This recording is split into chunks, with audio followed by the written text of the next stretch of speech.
Praise the Lord அப்படின்னு சொன்னால் தப்பு சொல்லாதீங்க அப்படின்னு நம்ம குருக்கள்கிட்டையோ அருட் சகோதரிகள்கிட்டையோ சொல்லுவோம் என்றால் அது என்ன தப்பு இருக்கு அப்படின்னு சொல்லுவாங்க.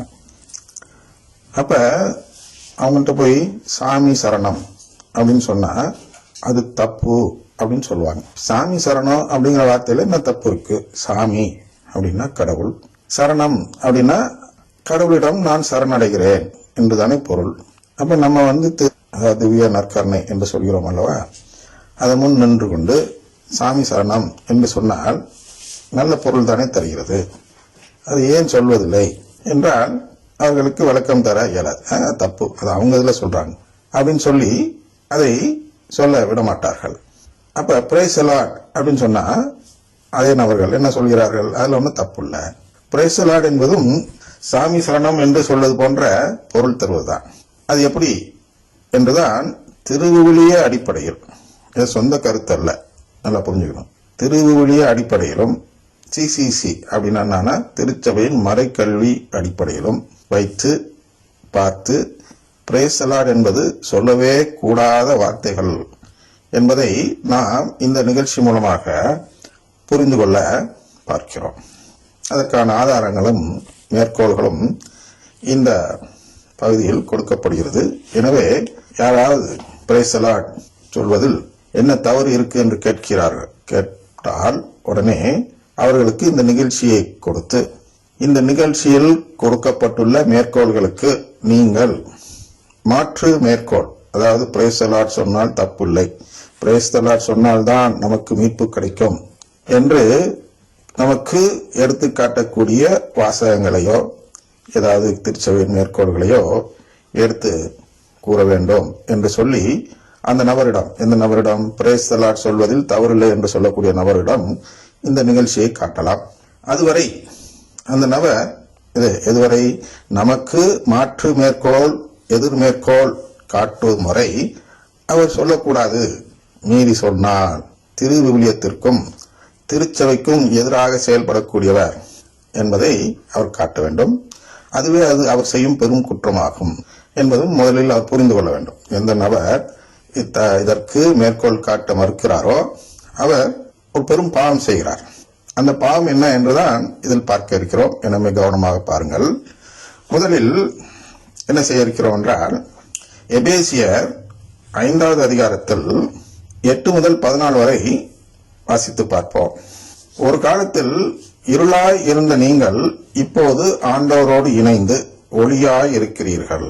ஆகவே ஒளி பெற்ற மக்களாக வாழுங்கள். ஏனெனில் ஒளியே எல்லா நன்மைகளையும் நீதியையும் உண்மையையும் விளைவிக்கிறது.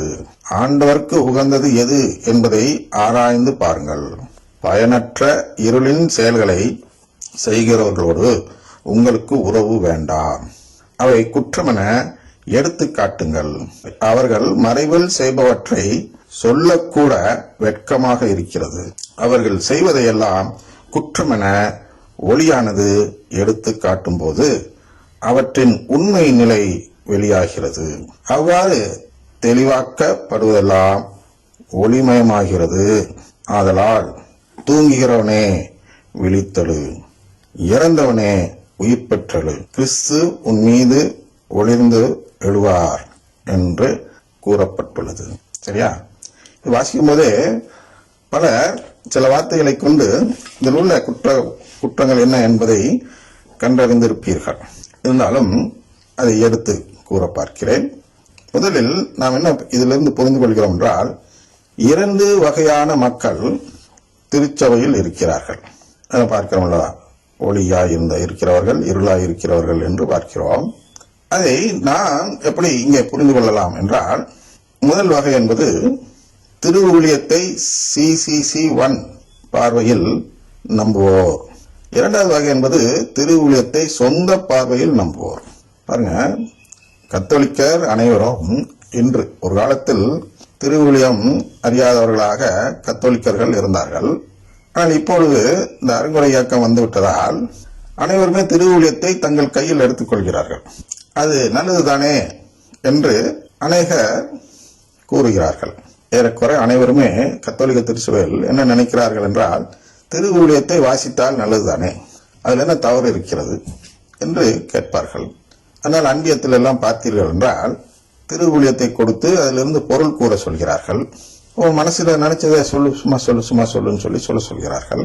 அவங்களும் பொருள் சொல்லும் பொழுது அவங்க சொந்த பார்வையில் பொருள் சொல்கிறார்கள். சிசிசி பார்வையில் சொல்வதில்லை. சிசிசினா என்ன? திருச்சபையின் மறைக்கல்வி, அதிகாரப்பூர்வமான மறைக்கல்வி என்று ஒன்று இருக்கிறது நம் திருச்சபையில். அதற்கு பேர் சிசிசி, சுருக்கமாக catechism of the Catholic church அப்படின்னு ஆங்கிலத்தில் சொல்வார்கள். அதுதான் திருச்சபை நமக்கு கொடுக்கும் மறைக்கல்வி. எனவே நாம் திருவிவிலியத்தை வாசிக்கும் பொழுது எப்படி வாசிக்க வேண்டும் என்றால், அந்த சிசிசி என்ன சொல்கிறது இது தொடர்பாக என்று பார்த்து அதை தொடர்புபடுத்தி என்ன செய்ய வேண்டும் என்றால் திருவிவிலியத்திலிருந்து பொருள் எடுக்க வேண்டும். திருவிவிலியத்தை வாசிப்பது தவறல்ல. திருவிவிலியத்தை வாசிக்கும் பொழுது சிசிசி அறியாமல் வாசித்தால், சிசிசியில் என்ன சொல்லப்படுகிறது என்று தெரியாமல் வாசித்தால், நாம் சொந்த கருத்து தான் அதில் எடுக்க முடியும், மாற்றி எடுக்க முடியாது. அப்ப சொந்த கருத்து எடுத்தால் முதல்ல என்ன ஆகுது அப்படின்னா, சிசிசி 2779 என்ற அந்த கோட்பாடு அல்லது போதனையின்படி சொந்த கருத்து இது போன்று கூறுபவர்கள் எல்லாம் என்ன செய்கிறார்கள் என்றால் சிலை வழிபாடு செய்பவர்களாக மாறுகிறார்கள் என்று சிசிசி சொல்கிறது. அதனால் நான் திருவிவிலியத்தை வாசிப்பது தவறல்ல. ஆனால் திருவிவிலியத்தை வாசிப்பதற்கு முன்பு மறைக்கல்வி தெளிவாக தெரிந்திருக்க வேண்டும். புரிஞ்சுங்க. அதனால் உங்களுக்கு அத்தனை ஆயிரக்கணக்கான மறைக்கல்வியும் உங்களுக்கு இங்கே, மறைக்கல்வி போதனைகளும் உங்களுக்கு இங்கே நாம் கூறப் போவதில்லை. ஆனால் என்ன சொல்ல பார்க்கிறோம் என்றால், என்ன செய்ய பார்க்கிறோம் என்றால், 1ஆம் நம்பர் சிசிசி என்று ஒன்று உண்டு. இந்த 1ஆம் நம்பர் சிசிசி மட்டும் தெரிந்து கொண்டால் கூட நம்மால் அந்த திருவிவிலியத்தை வாசிக்கக்கூடிய தகுதி நமக்கு கிடைக்க பெறலாம். எனவே அதை இங்கே சொல்லிதான், அதன் அடிப்படையில் தான் எதை சொல்ல போகிறோம் என்றால், பிரேஸ் தி லார்ட் சொல்வது ஒரு பெரும் பாவம் என்று கண்டறிய போகிறோம். ஏனென்றால் பல குருக்களுக்கு இந்த சிசிசி 1 கூட தெரிவதில்லை. ஒரு குரு, எனக்கு தெரிந்த ஒருவர் இருக்கிறார், ஒரு குரு, அவர் இன்னொரு குருவிடம் சிசிசி என்றால் என்ன என்று கேட்கிறார். என்று கேட்கல, இன்னொரு குருட்ட தான் கேட்டார். அந்த குரு ஆச்சரியமா சொன்னதுனால் எனக்கு தெரிந்தது. அப்ப சிசிசினா என்னன்னு கூட தெரியாம குருத்துவ பட்டம் பெற்று வருகிறார்கள். எவ்வளவு அவல நிலை பாருங்கள். இவர் மறைவுரையில் என்ன கூற முடியும்? சொந்த கருத்து தான் கூற முடியும். அப்ப இவருடைய மறைவுரை ஒவ்வொன்றும் எந்த பாவம் செய்கிறது என்றால், சிசிசி 2779 படி சிலை வழிபாடு செய்யக்கூடிய பாவத்தை செய்ய வைக்கும் மறைவுரையாக இவருடைய மறைவுரை மாறுகிறது. இது போன்று பலர் இருக்கிறார்கள். அநேக குருக்கள் இப்படிதான் இருக்கிறார்கள். சிசிசினா என்னன்னு தெரியும், ஆனா சிசிசி 1 கூட படிச்சிருக்க மாட்டாங்க. சிசிசி படித்திருப்பார்கள் இறையியல் வகுப்புகளில். அது எப்படி படிக்கிறார்கள் என்றால், சில எண்களை மட்டும் எடுத்து வைத்து அவர்களுக்கு தேவைப்படக்கூடிய போதனைகளுக்கு ஏற்ப உள்ள சிசிசி கருத்துக்களை மட்டும் படித்துவிட்டு சிசிசி படித்தாகிவிட்டது என்று பாஸ் ஆகிவிடுகிறார்கள் குருத்துவ கல்லூரியில். அதனால் இவர்கள் முழுவதும் படித்திருப்பார்கள் என்ற நம்பிக்கையில் அவர்களுக்கு குருப்பட்டம் கொடுத்து விடுகிறார்கள். அப்படி இருக்கும்பொழுது அநேக குருக்கள் என்ன செய்கிறார்கள் என்றால், சிசிசி 1 கூட படிக்காதவராக இருக்கிறதால் அவர்களுக்கு மீட்பு என்றால் என்ன என்று கூட தெரிவதில்லை. அவர்கள் மீட்புக்கு கொடுக்கக்கூடிய விளக்கம் என்பது மற்ற மதங்களில் கொடுக்கக்கூடிய விளக்கத்தை எடுத்துக்கொள்கிறார்கள். அதனால்தான் இவ்வளவு பெரிய பிரச்சனை வருகிறது. எனவே முதலில் என்ன நாம் புரிந்து கொள்ள வேண்டும் என்றால், திருச்சபையில் 2 வகையான மக்கள் இருக்கிறார்கள் என்று புரிந்து கொள்ள வேண்டும். ஒரு வகை என்பது, அதாவது முதலில் தேவைப்படும் வகை, அது பின்னர் 2வது தான் இருக்குது. ஏன்னா ரொம்ப சிறுபான்மையினா இருக்குது. அது எது என்றால், திருவிவிலியத்தை சிசிசி 1 பார்வையில் நம்புவோர் அப்படிங்கிறது ரொம்ப ரொம்ப கம்மி. ஏதாவது ஒரு மறை மாவட்டத்துக்கு எடுத்துக்கிட்டா ஒருத்தர் 2 பேர் தேர்த்தலாம் சராசரியாக. அதுவும் சராசரி தான். ஏன்னா பல மறை மாவட்டங்களில் ஒருவர் கூட இருக்க மாட்டார். ஏதோ ஒரு மறை மாவட்டத்தில் 4-5 பேர் இருந்தால் அப்ப சராசரியில் ஒருவராக மாறிவிடுவார். அதுபோன்று வெகு குறுகிய ஒரு சிறுபான்மையினராக இருக்கிறார்கள் ஒரு வகை. இன்னொரு வகை எது என்றால், திருவிவிலியத்தை சொந்த பார்வையில் நம்புவோர். அவங்களாம் வசனத்தை வாசிப்பாங்க, அதுல ஏதோ ஒன்று எழுதியிருக்கா, அது அது உருவகம் இல்லையா, அது எதற்கான உருவகம், அதற்கும் நம்முடைய அந்த மீட்புக்கும், அதாவது பின்னரசின் மறைபொருளுக்கும் ஏதாவது தொடர்பு இருக்கிறதா என்றெல்லாம் ஒப்பிட்டு பார்க்காமல் சும்மா ஊழியல்பு நாட்டத்தோடு அவர்கள் பொருள் கூறுவார்கள். உதாரணத்துக்கு நீ என் பொருட்டு எதை இழந்தாலும் நான் அதை 100 மடங்காக திருப்பி கொடுப்பேன்னு ஒரு இடத்துல சொல்றார். அப்ப இவங்க என்ன பண்றாங்க, போய் உண்டியல்ல ஒரு 1000 ரூபாய் போட்டா 100 மடங்கானா 1 லட்சம் ரூபாய் தருவாரு ஆண்டவர் அப்படின்னு நம்பிக்கூடியவர்கள் இருக்கிறார்கள். இதெல்லாம் ஊனியல்பு நாட்டத்தின் அடிப்படையில். 100 மடங்காக திருப்பி தருவேன் என்று சொல்வது அவருடைய உறவை. அப்ப அப்படி பார்க்கும்போது இந்த 10வது வசனத்தை பார்த்து விட்டால், வாசிக்கிறேன். முதலில், ஆண்டவருக்கு உகந்தது எது என்பதை ஆராய்ந்து பாருங்கள். முதல்ல நம்ம எதை பேசணும், இப்ப இந்த 2 விதமான நம்பும் செயலில் ஆண்டவருக்கு உகந்தது எது? CCC1 நம்பி அதன் பார்வையில் திருவிழியத்தை படிப்பது ஆண்டவருக்கு உகந்ததா, அல்லது பயனற்ற இருளின் செயல்களை செய்கிறவர்களோடு உங்களுக்கு உறவு வேண்டாம் அப்படின்னு சொல்றாருல, அவை குற்றமென எடுத்து காட்டுங்கள் அப்படின்னு சொல்றாரு பாருங்க இடத்துல. இப்ப பயனற்ற இருளின் செயலாக தான் இந்த பிரேஸ் லார்ட் இருக்கிறது. அது எப்படின்னு பின்னாடி தான் காட்ட போறேன், நேரம் இல்லாததால் பிரிந்து சில பகுதிகளாக வரவும் நீங்கள் தொடர்ந்து பார்த்து பாவம் செய்யாதவர்களாக மாறுவீர்கள் என்று நம்புகிறோம். அதான் இவர் சொல்கிறார் பாருங்க 11, பயனற்ற இருளின் செயல்களை செய்வது என்பது குற்றமென எடுத்து காட்டுங்கள் அப்படின்னு 11 சொல்லுகிறார். குற்றம் என, குற்றம்னா தான் பாவம். கடவுள் பார்வையில் எதெல்லாம் குற்றமோ அதெல்லாம் தான் பாவம். அப்ப ஏதாவது நம்ம பயனற்ற செயல் செய்தோம் என்றால் அது பாவம். பிரைஸ் தி லார்ட் என்பது ஒரு பயனற்ற செயல். அது எப்படின்னு நான் பார்க்க போறோம், கவலைப்படாங்க. ஆனா இப்போதைக்கு உள் வாங்கிக் கொள்ளுங்கள். இதுக்கெல்லாம் மனசுல வேணா கேள்வி வைத்துக் கொள்ளுங்கள், எப்படிங்கிறத இவன் சொல்றானான்னு கவனிச்சு பாருங்க. பிரைஸ் தி லார்ட் சொல்வது ஒரு குற்றம்.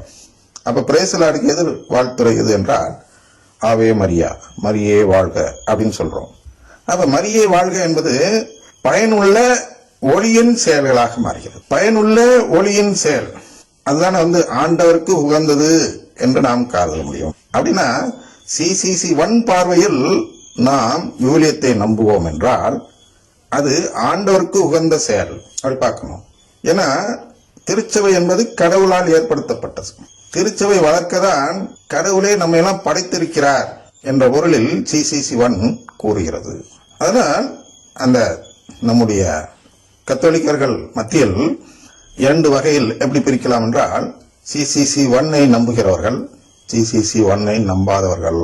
இப்ப CCC1 நம்புவது ஆண்டவருக்கு உகந்ததாக இருக்குமா, அல்லது CCC1 நம்பாதது ஆண்டவருக்கு உகந்ததாக இருக்குமா என்று பார்க்க வேண்டும். அப்ப இந்த பயனற்ற இருளின் செயல்கள் அப்படின்னு என்ன என்று பார்த்தால், அதான் ஊனியல்பு நாட்டமுள்ள செயல்கள். ஊனியல்பு நாட்டமுள்ள செயல்கள். அப்ப அந்த ஊனியல்பு நாட்டத்தின் அடிப்படையில் நாம் எது செய்தாலும் அது குற்றம் என எடுத்து காட்டணும் அப்படின்னு சொல்றார் பவுலடியார். அப்ப அந்த மாதிரி யாராச்சும் இந்த பயனற்ற இருளின் செயலை செய்வதால் ஒரு தவறும் இல்லை. பயனற்ற இருளின் செயல் நல்லா ஞாபகம் வச்சுங்க. கடவுளுக்கு எதிரான செயல் செய்தால்தான் பாவம் என்று நம்புவோர் தான் இந்த கேள்வி கேட்பவர்கள். பிரைஸ் தி லார்ட் சொல்றது என்ன தப்பு அப்படின்னு கேட்கிறாங்கன்னா, ஏன் கேட்கிறார்கள்? அவர்கள் ஏதோ கடவுளுக்கு எதிராக இந்த வார்த்தைகளில் என்ன பொருள் இருக்கிறது அப்ப சொன்னோம் இல்லையா, சாமி சரணம். சாமி சரணத்துல கடவுளுக்கு எதிராக இதுல என்ன பொருள் இருக்கிறது என்று கேட்கும்போது அவர்களால் ஏன் பதில் சொல்ல முடியலன்னா, ஏதோ ஒரு புரிதல் அவர்களிடம் இல்லை. சாமி சரணம் நல்ல வார்த்தை, கடவுளிடம் சரணடைகிறேன், அது ரொம்ப பிரைஸ் தி லார்டை விட நல்ல வார்த்தை. ஆனா அது வேண்டாம் கூடாது என்று ஏன் சொல்கிறார்கள்? ஏதோ ஒரு புரிதல் குறைவாக இருப்பதால். அதுபோன்றுதான் பிரைஸ் தி லார்ட் சொல்வதில் என்ன தவறு இருக்கு என்று மாற்றி கேட்பது, அந்த வார்த்தைகளில் என்ன தவறு இருக்கு, எப்படி அது கடவுளுக்கு எதிராக செயல்படுகிறது அப்படிங்கிறது அவங்க கேள்வியுடைய பொருள். ஆனால் கத்தோலிக்க நம்பிக்கையின்படி ஒரு செயல் கடவுளுக்கு எதிரானது, அது கடவுளுக்கு எதிராக பாவம் செய்வது என்று நாம் முடிவெடுக்க அது கடவுளுக்கு எதிராக என்ன சொல்கிறது என்று பார்க்கக்கூடாது. அந்த வார்த்தைகள் என்ன சொல்கிறது என்று பார்க்கக்கூடாது.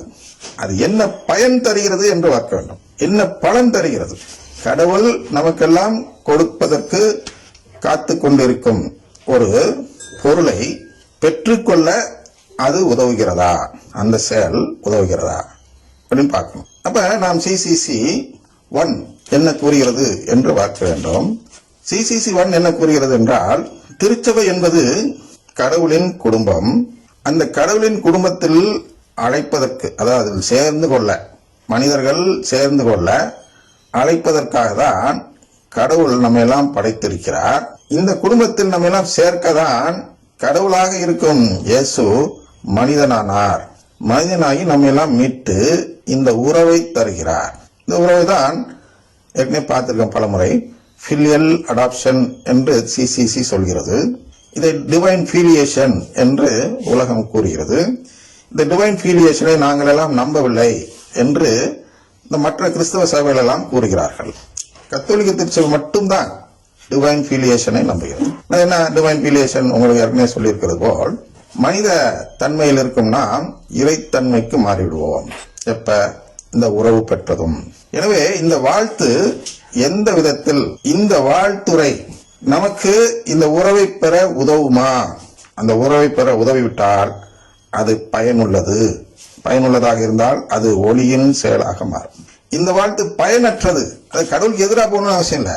இந்த வாழ்த்தினால் நமக்கு ஒன்றும் மீட்பு கிடைக்காது அப்படின்னா என்ன செய்கிறது என்றால் அது பயனற்ற இருளின் செயலாக மாறுகிறது. அப்படி யாராவது அந்த பயனற்ற செயல்களை செய்வதில் முனைப்பாக இருப்பார்களே ஆனால் அவர்களோடு உங்களுக்கு உறவு வேண்டாம் அப்படின்னு சொல்றார். அவை குற்றம் என எடுத்து காட்டுங்கள் அப்படின்னு சொல்றார். அப்ப எப்படி குற்றமாகும் பாருங்க. அவர் ஏதோ சொல்லிட்டதுனால குற்றமாமா அப்படிங்கிற உங்க மனசுல வரணும் இல்லையா? ஆனா திருவிழியத்துக்கு எதிராக நீங்க யோசிக்க மாட்டீங்க. அதனால் குற்றம்னு ஒத்துக்குவீங்க. ஆனால் என்ன செய்வீர்கள் என்றால் உள்ளுக்குள்ளற குற்றம் இல்லை என்று சொல்லி அவர்களோடு உறவு வைத்துக் கொள்வீர்கள். அந்த உறவு, இது போன்ற ஒரு உறவு வைக்கும் நபராக தான் நான் இருக்கிறேன் என்று காட்டதான் இவர்கள் அந்த வாழ்த்துரை கூறுகிறார்கள். பிரைஸ் தி லார்ட் என்ற வாழ்த்துரை. ஏன்னா பயனற்ற இருளின் செயல்களை செய்கிறவர்கள் யாருன்னா நற்கருணையை நம்பாதவர்கள், டிவைன் ஃபீலியேஷனை நம்பாதவர்கள், அது கடவுளின் குடும்பத்தை நம்பாதவர்கள். இப்ப கடவுளின் குடும்பத்தை நம்பவில்லை என்று வந்த பிறகு அவர்களுக்கு எப்படி இந்த உறவு கிடைக்கும்? உறவை நம்பல, அதனால் அவர்களுக்கு உறவை கிடைக்காது. இப்ப உறவு கிடைக்காத நிலையில் அவர்கள் இருப்பதால் அவர்கள் என்ன விதமான ஜபங்கள் செய்தாலும், எந்த விதத்தில் கடவுளிடம் மன்றாடினாலும் இதை நம்பாதது வரை அவர்கள் யார் என்றால் பயனற்ற இருளின் செயல்களை செய்கிற இருளின் மக்கள். இவர்களோடு உறவு வைத்துக் கொள்ள வேண்டாம் என்று இங்க சொல்ல போது ஒருவர் இருக்கிறார், ஒரு குரு எனக்கு தெரிந்து. அவர் ஒரு கருத்து சொல்கிறார். என்ன கருத்து சொல்கிறார் என்றால், மாமியாருக்கும் மருமகளுக்கும் சண்டை வருது, ஒரே குடும்பத்தை சேர்ந்தவர்கள், அவர்கள் என்னைக்கு தான் ஒன்று சேரதானே வேண்டும். ஆனால் நான் கிறிஸ்தவ ஒன்றிப்புக்கு ஆசிரியராக இருந்தவன், அதனால் அவர்களை ஒன்று சேர்ப்பதற்கு உதவியாக இருக்குமே என்பதால் பிரைஸ் தி லார்ட் சொல்கிறேன் என்று ஒரு குருவானவர் சொல்கிறார். மாமியாரும் மருமகளுமாக இருந்தால் அவருடைய முயற்சி திருவினையாக வேண்டும் என்பது நம்முடைய விருப்பம், அனைவரின் விருப்பம். ஆனால் இது மாமியார் மருமகளா வேற எதுவுமா அப்படி பார்க்க வேண்டும். சொல்ற திருச்சபையில் 2 விதமான மக்கள் இருக்கிறார்கள். ஒருத்தர் இட்லி கேட்கிறார்கள், ஒருத்தர் தோசை கேட்கிறார். நான் 2 தானே கொடுக்கணும், இட்லியும் தரேன் தோசையும் தரேன் அப்படி நியாயப்படுத்துகிறார். அவர் ஏன் அப்படி நியாயப்படுத்துகிறார் என்றால் சிசிசி 1 அறியாத நிலையில் அவர் சொல்கிறார். ஏனென்றால் அந்த சிசிசி 1 நம்பவில்லை என்றாலே அவர்கள் கேட்பது விஷம், தோசை அல்ல. சிசிசி 1 கேட்டால் நம்பினால் அவர்கள் வாழ்வு தரும் உணவை கேட்கிறார்கள் என்று பொருள். அதாவது இட்லியோ தோசையோ அது வாழ்வு தரும், நம்ம சாப்பிட்டா செத்து மாட்டோம். ஆனா ஒரு புள்ள விஷம் கேட்குது, ஒரு புள்ள இட்லி கேட்குது. அப்போ ஒரு தாய் என்ற திருச்சபை ஸ்தானத்தில் இருக்கக்கூடிய அந்த குரு என்று வைத்துக் கொள்வோம். அது நீ விஷம் கட்டியா அந்த விஷம், நீ இட்லி கட்டியா அந்த இட்லி அப்படின்னு சொன்னா அவர் குருவானவரா? புரிந்து கொள்ளுங்கள். என்னதான் இருந்தாலும், என்னதான் அந்த குழந்தை அடம்பிடித்தாலும் ஒரு தாய் எனப்படக்கூடிய நபர் எக்காரணத்தை கொண்டும் தன் உயிரே போனாலும் என்ன செய்யக்கூடாது என்றால் விஷத்தை தன் பிள்ளைக்கு கொடுக்க கூடாது. அதான நல்ல தாய். இவர்